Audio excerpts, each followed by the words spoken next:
Star plus के most popular show Anupama, आज का शो बहुत ही ज़्यादा हार्ट टचिंग होने वाला है क्योंकि वनराज अनुपमा के साथ साथ उनके मायके की भी बहुत इंसल्ट करते हैं। आज के आने वाले एपिसोड में आप देखेंगे कि बोलती हैं बाकी बता तूने ऐसा क्यों किया था। वो चिल्लाकर बोलते हैं कि मैंने इस अनुपमा की वजह से किया है और कहते हैं कि एक बार आप अपने इस बहू अनुपमा को देखिए और एक बार आप मुझे देखिए। इसकी औकात भी नहीं है मेरे सामने खड़े होने तक की। अरे इतने सालों में तो लोगों के अंदर इतने चेंजेस आते हैं, कोई भी चीज़ चेंज हो जाती है, लेकिन इस अनुपमा के अंदर तो कोई भी चेंज आया ही नहीं है। ये तब भी वैसे ही थी और आज भी ऐसे ही है। इसके शरीर से तो मसालों की बू आती है, ये मसाला दानी है। आपको पता है कि कभी भी मैंने इसे ऑफिस की बातें शेयर नहीं की हैं और ना ही मैं इसे कभी बाहर लेकर गया। अगर मैं इसे पार्टियों में लेकर गया तो जैसे ही ये अपना मुंह खोलेगी तो सबको पता चल जाएगा कि ये कौन सी जगह से आई है और ये कौन है। जब भी ये रेस्टोरेंट में होटल में जाती है ना, तो आपको पता है कि इसको तो मेनू पढ़ना भी नहीं आता। अगर ये मेनू पढ़ती भी है ना, तो वो सबसे कम प्राइस वाला सर्च किया करती है कि जो सबसे कम प्राइस होता है उस पर उंगली रख देती है, उसको ऑर्डर करवाती है। ये गलतियाँ करती है तो कभी सॉरी भी नहीं बोलती क्योंकि इसे सॉरी बोलना आता ही नहीं। सॉरी को तो सूरी बोलती है। इसकी औकात मेरे सामने खड़े होने तक की नहीं है और आप सबने मुझे 25 सालों से इससे बांध कर रखा है। मैंने तो इसके साथ साथ इसके मायके वालों को भी हेल्प की है, उनको खाने को दिया, पहनने को कपड़े दिए। उनकी औकात तक नहीं है मेरे सामने खड़े होने की। और आप सब ये बोल रहे हैं कि मैं इसके साथ रहूँगा। 25 साल हो गए, 25 सालों में इसके अंदर थोड़े भी चेंजेस नहीं आए। अगर मैं अनुपमा के पास नहीं हूँ, इससे क्लोज नहीं हूँ, तो सिर्फ इसकी वजह से। जो कुछ भी आज मैंने किया ना, सिर्फ इसकी वजह से किया है मैंने। अगर मैं काव्या के क्लोज हूँ तो सिर्फ इसकी वजह से हूँ। अगर मेरा बाहर अफेयर चल रहा है तो इसकी वजह से चल रहा है। मैंने सबके बारे में सोचा, एक अच्छा भाई बना, एक अच्छा पिता बना, एक अच्छा बेटा बना, लेकिन आज मैंने अपने बारे में सोच लिया तो आज मैं सबसे बुरा हो गया। सबको अपनी खुशियों के बारे में सोचने का हक है। मैंने सबके खुशियों के बारे में सोचा, आज अपने बारे में सोचा तो मैं सबकी नज़रों में गिर गया। मैंने ऐसा क्या गलत किया है। वो अनुपमा के और वनराज अनुपमा के करीब पहुंचते हैं, उनको पकड़कर बोलते हैं कि आज जो मैं हूँ ना, तुम्हारी वजह से ही हूँ। आज अगर मैं काव्या के क्लोज हूँ तो सिर्फ तुम्हारी वजह से हूँ।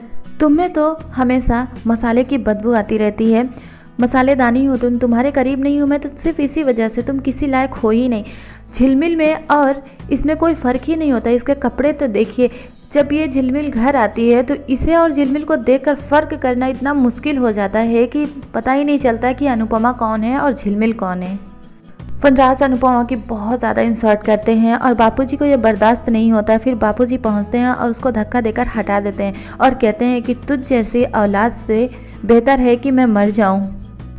तुझे तो शर्म आनी चाहिए, लेकिन तुझे शर्म नहीं आ रही है। बापूजी की तबीयत ख़राब होने लगती है और फिर समर पानी लेकर आता है और अनुपमा उन्हें मेडिसिन खिलाती हैं। बापूजी को थोड़ा अच्छा फील होता है और बोलती हैं अनुपमा, बापूजी आप ठीक तो हैं ना? तब वो बोलते हैं हाँ मैं ठीक हूँ।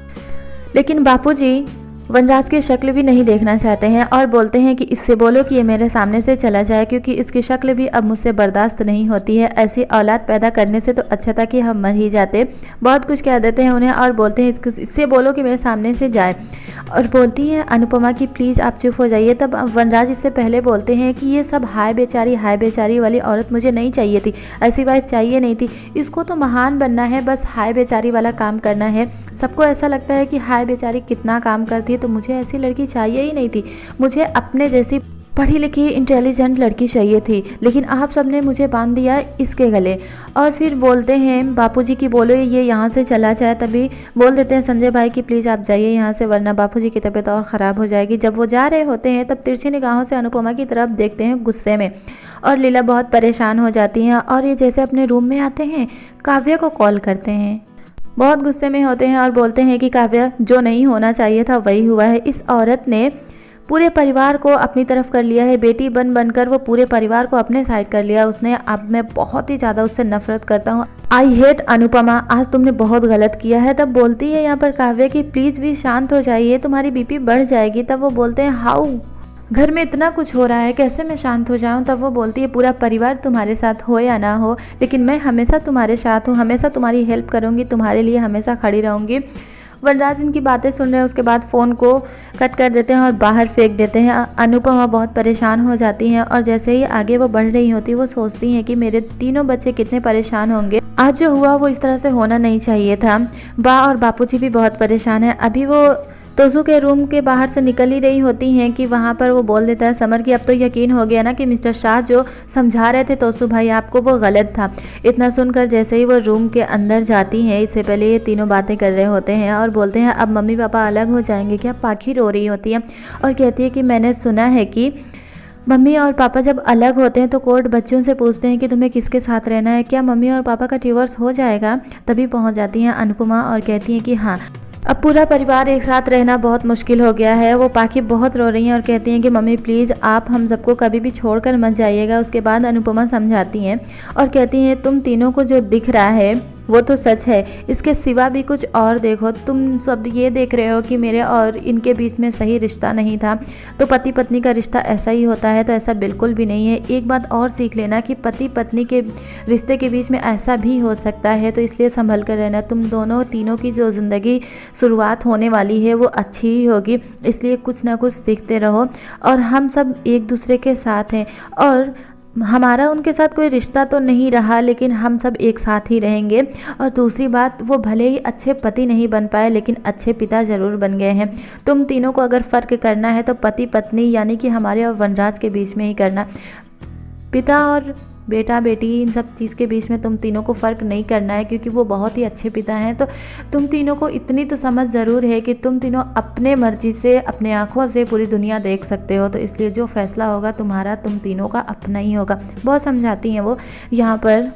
बापूजी कहते हैं मुझे नहीं पता था कि मेरा अपना ही बेटा आज खून के आंसू रुला देगा। बा बोलती हैं पता नहीं ये सब कुछ क्यों हुआ और कैसे हुआ, नहीं होना चाहिए था। यहाँ पाखी बहुत ही ज़्यादा रो रही है। तब अनुपमा उसे समझाती हैं कि बेटा रोने की कोई ज़रूरत नहीं है, तुम तीनों को समझना होगा कि कौन सा रिश्ता सही है कौन सा गलत है। अपने रिश्तों को खोखला कभी भी मत बनाना। और ये जो पारितोष है वो भी अपने मम्मी के पास ही है, वो भी टूट चुका है। इससे पहले वनराज कहते हैं कि किसी भी तरह से मैंने पारितोष को अपनी तरफ किया था, लेकिन इस अनुपमा ने उसे भी अपनी तरफ कर लिया। तभी संजय भाई फ्रूट और मिल्क लेकर आते हैं। वो इशारों में कहती हैं कि सामने रख देना, और संजय भाई वहाँ से चले जाते हैं। उसके बाद वो ये तीनों बच्चों को बहुत ज़्यादा प्यार कर रही हैं और फिर एक एक करके उनको फ्रूट्स खिलाती हैं। बाकी बहुत परेशान होती है। समर, पारितोष, ये सभी परेशान हैं और कहते हैं मम्मी प्लीज़ कभी भी हम सबको छोड़कर मत जाइएगा। तब बोलती हैं कि कभी नहीं जाएंगे, हम सब एक ही छत के नीचे रहेंगे। यहाँ पर वनराज बा और बापूजी के रूम में जाकर देखते हैं तो बा बहुत परेशान होती हैं, लेकिन वो कुछ कहते नहीं है, वापस चले आते हैं। और ये जो समर है, पारितोष है, पाखी है, इन सब को अनुपमा बहुत प्यार के साथ उन्हें सुला देती हैं। और ये जो वनराज हैं वो इसलिए परेशान है क्योंकि उनकी फैमिली उनसे दूर हो गई और कहते हैं कि आई हेट अनुपमा, लेकिन वो अपने बच्चों के पास नहीं जाते हैं। अनुपमा अपने तीनों बच्चों को सुलाकर बाहर जब आ रही होती हैं तो उनकी आंखों से बहुत आंसू आ जाते हैं। अपने बच्चों के सामने नहीं रोती हैं, लेकिन अकेले में आकर बहुत ज़्यादा रोने लगती हैं और झूले पर अकेले बैठ जाती हैं। तभी वहाँ पर पहुँचती हैं डॉली और तभी बोलती हैं अनुपमा की डॉली बहन आपको जो कहना है वो कह दीजिए, क्योंकि अब मुझे किसी के बातों का बुरा नहीं लगता। तब डॉली बहन कहती हैं कि भाभी कुछ भी हो जाए लेकिन आप प्लीज़ भाई से अलग मत होइएगा। आज के एपिसोड में बस इतना ही। कल के लिए दिखाया गया है कि वनराज बापूजी के सामने हाथ जोड़कर बैठे हुए हैं। तभी बापूजी कहते हैं कि गुस्से में कभी भी बड़ा फैसला नहीं लेना चाहिए, इसलिए कल रात को मैंने अपना फैसला नहीं सुनाया है, तो आज मैं ये फैसला सुना रहा हूँ। जैसे बापूजी अपना हाथ आगे बढ़ाते हैं तो वनराज को ऐसा लगता है कि वो मेरा हाथ पकड़ेंगे, लेकिन वो अनुपमा का हाथ पकड़ लेते हैं और कहते हैं कि मेरा फैसला यही है कि वनराज अब इस घर में नहीं रहेगा। तो आप हमें कमेंट्स करके ज़रूर बताइएगा कि आज का और अपकमिंग एपिसोड आप सभी को कैसा लगा, वनराज के साथ कैसा हुआ, क्या ऐसा ही होना चाहिए। First viewer Ravi CG channel, Amisha Sharma, Shoaib Khan, Anita Jain, Gayatri, spend time with Ashvik एंग गर्ग। Thank you.